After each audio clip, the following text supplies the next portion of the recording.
Gandang hapon, heto na po ang resulta sa ating STL Pangasinan para sa araw na to, May 24, 2026, Sunday, para sa ating second draw result.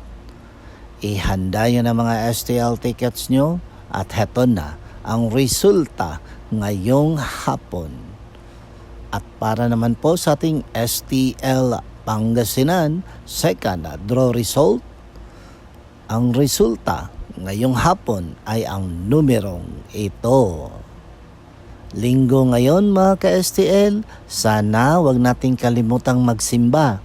Dapat magpasalamat tayo sa Panginoon sa lahat ng biyayang ating tinatanggap. Okay? Mag-ingat kayo palagi. Don't forget to subscribe Purple Green TV. Paki-like, share at comment po. Thank you. Ingat kayo palagi.